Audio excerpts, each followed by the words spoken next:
যতবার ধরতে গিয়েছে ততবারই 2 আঙ্গুল করে শর্ট হয়ে গেল। তাহলে নিজের মা যদি ধরতে না পারে, আমরা ধরবো কি করে? বলে ধরতে পারবে যদি ভক্তি রজ্জুটা তোমার মজবুত হয়, ভগবান নিজেই তোমাকে ধরাবে।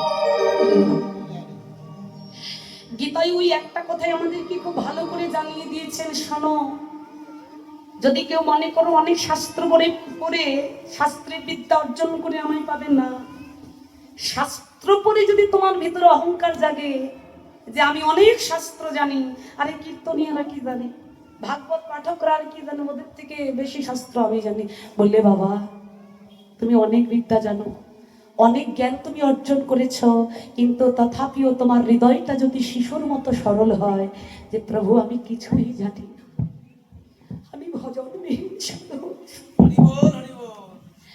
আমি তোমায় কোন নামে ডাকলে পাবো সেই নামটাও আমি ভালো জানি না, বলে শিশুর মতো সরল যদি তোমার হৃদয় হয় তবে তোমার ওই শাস্ত্র অধ্যয়নটা সার্থক।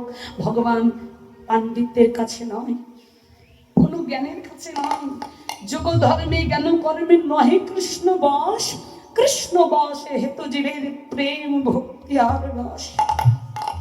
যার এই দেহে রস থাকতে বা শক্তি সামর্থ্য থাকতে সকাল সকাল যে প্রেম সাগরে ডুবে, ভক্তি রসে ডুবে যে জন ভগবানের চরণে নিজেকে নিবেদন করে দিয়ে, নববিধা 9 ভক্তি মানে 9 প্রকার ভক্তি, এত কিছু যাজন করতে যদি না পারি, গীতাই তো বলেই দিয়েছেন সর্বধর্মান পরিত্যাজ্যং মমেকং শরণং ব্রজ অহং তং সর্বপাপেভ্যো মোক্ষয়স্যামি মা শুচি। যদি কিছুই করতে না পারো সব ছেড়ে দিয়ে নববিধার শেষ ভক্তি আত্মনিবেদন, আমাকে আমার চরণে নিজেকে সঁপে দিয়ে যদি কেউ বলে গৌর আমি কিচ্ছু জানি না, আমি শুধু একটাই জানি, হে গোবিন্দ আমি শুধু একটা কথাই জানি, কি না তুমি আমার, আমি তোমার।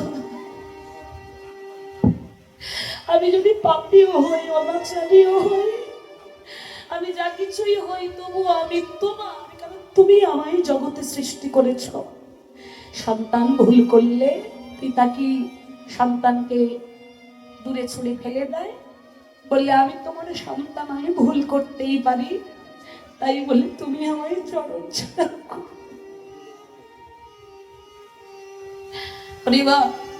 সেই ভক্তি মানে ভগবানের আহ্লাদিনী শক্তি রশ্ম, সেই রাধা রানী যিনি ভক্তি রসের সার, যে ভক্তি দিয়ে ভগবানকে নিরন্তর শুধু ভালোবেসেছেন, বিনিময়ে কি পেয়েছে? চোখের জল। বললে আমরা যদি বিনিময়ে চোখের জল বা আঘাত পাই বাবা, ওরকম ভগবানকে আমরা কেউ ডাকবো না, যে ভগবানকে ভালোবাসলে শুধু আঘাত পেতে হয়, কষ্ট পেতে হয়, চোখের জল পেতে হয়, ওরকম ভগবানকে আমরা ভালোবাসবো না।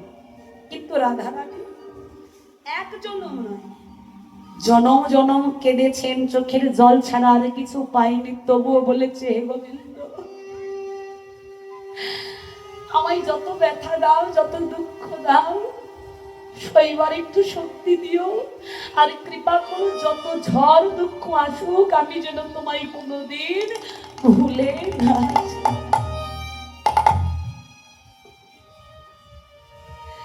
অমন করে জগতে রাধারানীর মতো করে আর গোবিন্দকে কে ভালোবেসেছে? সেই রাধারানী যমুনায় গেলেন, কিন্তু গোবিন্দ ধরা হলো না। হ্যাঁ, গোবিন্দকে পেয়ে যে হারিয়েছে জীবনে সেই জানে জ্বালাটা কত। আমাদের বলতে সহজ, কথাটা বলতে বেশি সময় লাগে না, কিন্তু এর বিরহটা কত গভীর। এই জগতে যারা গোবিন্দ পেয়ে হারিয়েছে তারা জানে বাবা। হরিবল। তাই আজকে যমুনা থেকে ফিরে এসে গৃহের এক কোনায় বসে কাঁদছেন, সখীরা ছুটে এসেছে। রাধারানীর বদনে আজ আর কথা বলার শক্তি নাই।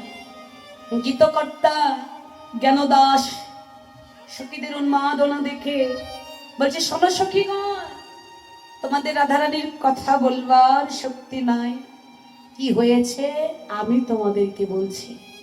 হ্যাঁ, গীতকর্তা বলা শুরু করে দিল। কি হয়েছে জানো? রাধে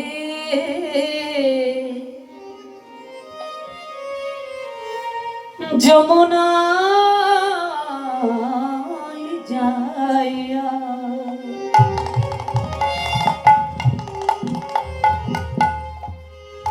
আমার স্বামীর দেখিয়া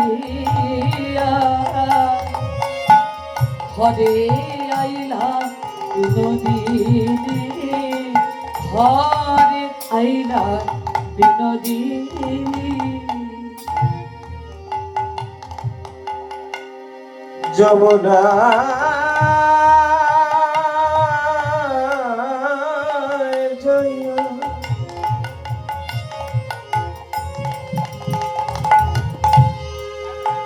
স্বামীর দেখিয়া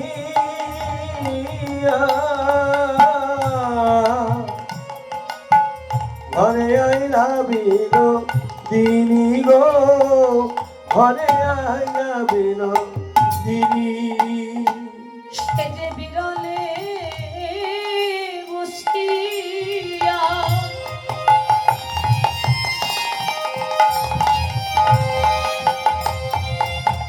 কাঁদিয়া কাঁদিয়া সেজে বিরলে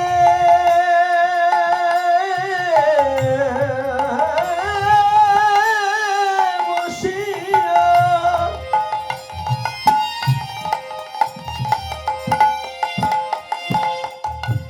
কাঁদিয়া কাঁদিয়া দিয়ায় স্বামীর উপখানি, দিয়ায় স্বামীর উপখানি। যেন বসে বসে ধ্যান করেছে, যেন বসে বসে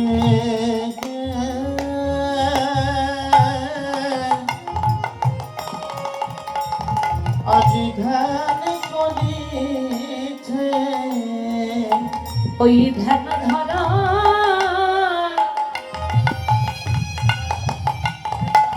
মহাযোগিনীর মতো আজ বসে বসে রাধে যেন ধ্যান করিছে। ওই ঘন ঘন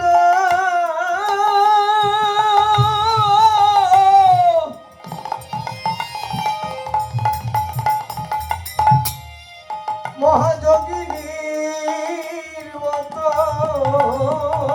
কৃষ্ণ বিরহ জানা বুকে লয়ে ঘন ঘন মহাযোগিনীর মতো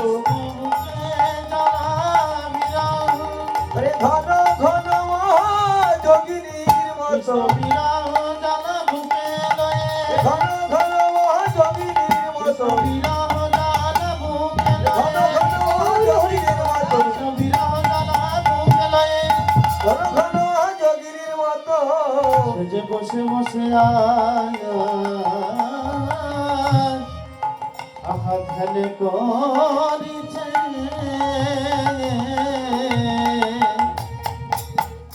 সখীগণ, তোমাদের রায়ধনীর কি হয়েছে জানো?